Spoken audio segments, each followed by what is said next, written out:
À l'entame de ma réponse, je voudrais, avec émotion et non sans gravité, réitérer les condoléances et la compassion du gouvernement à l'endroit des familles éplorées par le drame du 17 avril dernier. Condoléances et compassion qui vont également à toute la nation, parce que chaque enfant du Bénin qui meurt, c'est toutes les familles du Bénin qui sont éplorées. Davantage quand il s'agit de plusieurs d'entre eux, et dans le cas d'espèce de 54 stabilisés, même si ça ne fait pas les 70 et plus que les gens ont annoncé, c'est beaucoup. Et pour nous, une vie perdue, c'est beaucoup, voire trop, davantage lorsque ça porte sur ce nombre-là. Les soldats qui sont tombés, ce sont nos enfants, ce sont nos parents, ce sont nos amis. Il est difficile d'en parler. Mais quand on sait les efforts que nous déployons sur ce front-là pour que le pays tienne et que ces enfants aient le courage de donner de leur vie pour nous défendre, on n'a pas de raison de baisser les bras.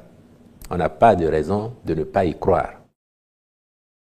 Notre situation serait autrement plus facile si nous avions une belle coopération avec les pays qui nous entourent, dans lesquels le phénomène connaît un développement exponentiel qu'on ne souhaite à personne. Donc notre situation serait autrement plus aisée si nous avions une belle coopération. Mais lorsque vous savez que les points où ces attaques du 17 avril, notamment, sont intervenues, sont sur la ligne frontière, vous pouvez comprendre que si de l'autre côté de la frontière, il y avait un dispositif, au moins comme le nôtre, ces attaques ne se dérouleraient pas de cette façon ou ne se produiraient même pas. Ce n'est pour accuser personne, parce que vous savez très bien que nous sommes assez responsables. Nous ne battons pas notre coupe sur la poitrine des autres. Donc nous continuerons d'assumer nos responsabilités, de mettre les moyens qu'il faut, de recruter les hommes qu'il faut, de sensibiliser aussi. Et nous engageons aussi le commandement à être encore plus efficace, encore plus proactif. Vous dites, ces personnes, ces criminels, et en agissant ainsi et en diffusant des vidéos, cherchent à humilier notre pays. Je dirais qu'elles cherchent à saper le moral de nos troupes et du pays lui-même. Mais encore une fois, nous ne céderons pas. Et nous avons une conviction. Nous avons une conviction. La conviction, c'est que tôt ou tard, nous viendrons à bout de ces criminels et de leur entreprise mortifère.